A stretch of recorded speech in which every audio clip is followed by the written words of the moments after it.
The TR-808 and TR-909 drum machines were manufactured by Roland between 1980 and 1985. The Roland sound would hugely influence the development of electronic dance music, techno, house, acid, and hip-hop.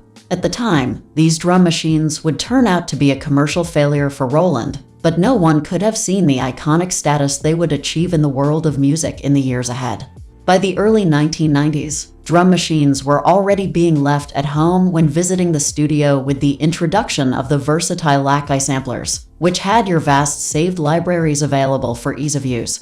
To be honest, I can't remember a time in the early 1990s where I ever saw a drum machine in a studio. By the mid-1990s, programmers began using drum pad programming again in the form of the Akai 3000 megascupulas. This 3000 megascupulas unit worked so well because of its ability to store huge selections of samples and recall them when needed, and its unique quantizing ability. So, what reason, if any, apart from the retro aspect, is the need for a TR-909 and TR-808 hybrid? In a world where computer-based software has advanced so far, is there a need for the Roland Aira TR-8? Let's find out in our in-depth Roland Aira TR-8 Rhythm Performer review.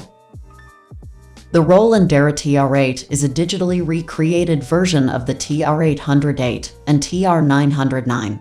It uses analog circuit behavior, a new Roland technology that remodels the circuits of the original units. The unit itself has genuinely been well thought out in its construction. It is a solid build housed in sturdy plastic with a metal top panel. It sits at an impressive 400 x 260 x 65 mm and weighs in at just under 2 kilograms. In the center are 11 very smooth faders to set your individual instruments. The TR-8 is designed to play real-time live but is also for production work.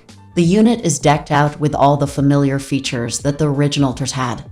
All the classic step functions are here, making it easy to place your kick, etc. On power up, the step buttons light up in the 808 styled red, yellow, white, and orange.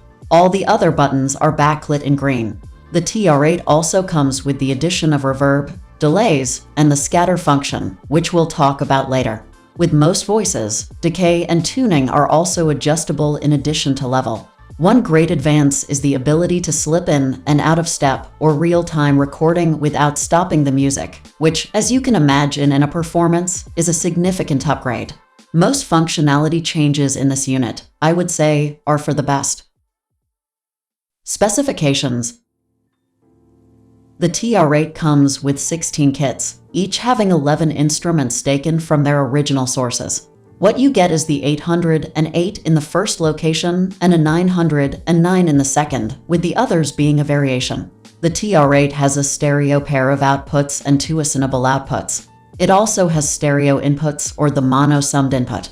There is a MIDI in out, with it being possible to use the op as a soft through if needed. It also has a USB port through which the TR-8 is able to output each of its sounds separately. There are a total of 14 ops available over USB stereo pairs. The unit has an internal resolution of 32-bit 986. Usability. This is an instrument for the performer, which shows because there is no save button for kits or patterns. The step and real-time recording mode plus the kit selectors are on the front left of the unit. The TR-Rec mode is pretty straightforward and allows you to sequence up to 16 steps per instrument. Simply press any of your 16 pads, which will turn red when active, and press start to listen. Instruct mode can be used to record in real time while using your sequencer. The pattern select mode allows you to choose from one of 16 user-writable patterns by hitting a pad. The patterns also have 2 parts with 16 steps, each called A and B selected and B together, and the TR-8 chains them to form a 32-step loop. The original scale function is also included, from which you can select the various straight feels or triplet feels, etc. All changes you make to patterns, effects, and sounds are continually saved throughout usage. We have step mode, which was on the TR-909. This allows you to adjust the pattern lengths by switching steps on and off. Hold the last step button, press the step to be last. When you're ready to go, hit step 16 to bring everything back on the one. Included in the master tempo section are the shuffle function, fine tune, and the tap tempo. There is no song mode available, but patterns can play consecutively. You can actually play all 16, which is as easy as holding down various keys while the pattern select is lit. While using default colors, the step keys are yellow to distinguish selected patterns, with the current one flashing orange. Each mode has a distinct identity that gets you working faster than any drum machine that we know. I mentioned earlier the addition of a feature called scatter. This I really enjoyed and makes up for the fills which have not been included. Scatter has 10 functions that allow you to time stretch and re-edit your patterns. You can take your steps or parts and roll them or reverse them, creating cool glitch effects and fills, which I really liked. Pros: it sounds so close to a TR-808 and a TR-909. Kits can be constructed with instruments from either. The Xerox sequencer is a quality update on the original machines. Visually striking. Built-in effects and 2 assignable outputs. Each voice can be recorded separately via its combined audio MIDI interface.